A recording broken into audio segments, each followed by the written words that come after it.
महाकाल के दर्शन के लिए क्यों करना पड़ता है घूंघट? गर्भगृह में जाने के लिए क्यों पहननी पड़ती है साड़ी?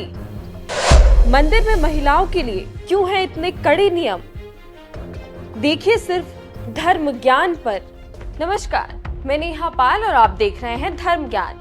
वैसे तो आपने भगवान शिव के कई रूपों के बारे में सुना होगा, कई ऐसे मंदिरों में भी गए होंगे जहां महादेव के अलग अलग रूपों की पूजा भी होती है। और ऐसे ही आज हम आपको महाकाल के जिस रूप के बारे में बताने वाले हैं, उसे सुनकर आप भी हैरान हो जाएंगे।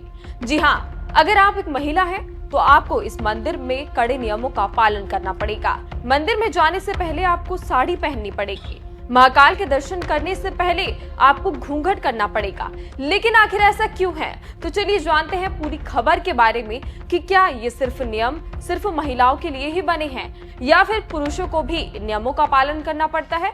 जानने के लिए देखिए इस पर हमारी खास रिपोर्ट।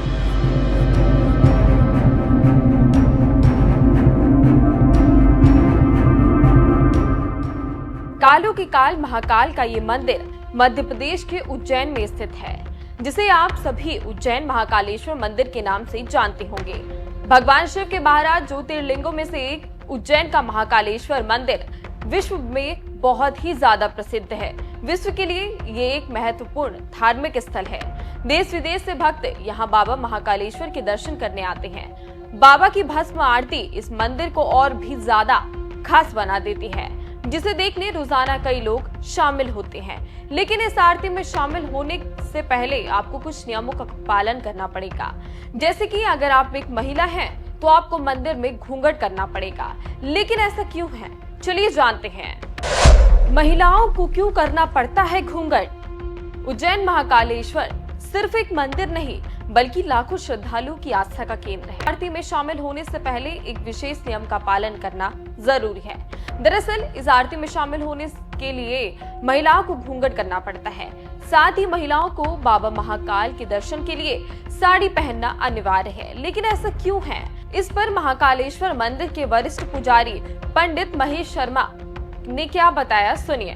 भस्म चढ़ाए जाने का समय भगवान शिव के निराकार स्वरूप का प्रतीक होता है। ये वह समय है जब शिव योग निद्रा से जागते हैं और वे नग्न निर्विकार पूर्ण ब्रह्म स्वरूप में होते हैं। ऐसे में स्वरूप के प्रत्यक्ष दर्शन महिलाओं को वर्जित माने गए हैं। ये संवेदना और शास्त्रों दोनों से जुड़ा नियम है। वहीं अगर आप इस मंदिर के गर्भगृह में जाना चाहती हैं, तो आपको भी साड़ी पहनना अनिवार्य है। आपको बता दें कि महिलाओं के लिए ये नियम भगवान शिव के प्रति सम्मान और श्रद्धा के भाव को दर्शाता है। इसके अलावा आपने कई बार सुना होगा कि बाबा महाकाल की भस्म आरती शमशान की ताजा राख से कराई जाती है। लेकिन इसमें कितनी सच्चाई है, आइए आपको इसके बारे में भी बताते हैं। क्या शमशान की ताजा राख से होती है भस्म आरती? बाबा महाकाल की भस्म आरती दुनिया भर में प्रसिद्ध है। हर सनातनी का सपना होता है कि वो अपनी जिंदगी में एक ना एक बार तो इस आरती में जरूर शामिल हो। लेकिन कुछ लोग ये समझते हैं कि ये आरती शमशान की राख से की जाती है। लेकिन इस मंदिर के वरिष्ठ पुजारी महेश शर्मा ने क्या कहा, सुनिए। भस्म आरती को मंगला आरती भी कहा जाता है। मंगला आरती में बाबा हर रोज निराकार से साकार रूप धारण करते हैं। बाबा को भस्म संसार को नाशवान होने का संदेश देने के लिए लगाते हैं। इसके लिए बाबा को ताजी भस्म शरीर पर धारण कराई जाती है। भस्म आरती में गाय के गोबर का जो उपला होता है, उसकी भस्म बाबा को अर्पण की जाती है। बाबा को जब भस्म अर्पण की जाती है तो 5 मंत्रों के उच्चारण के साथ की जाती है।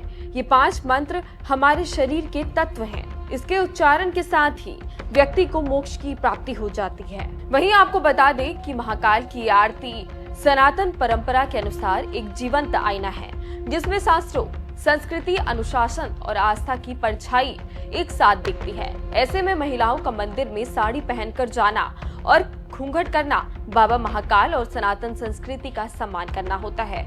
वैसे आप इस बारे में पहले से जानते थे? हमें कमेंट कर जरूर बताइएगा।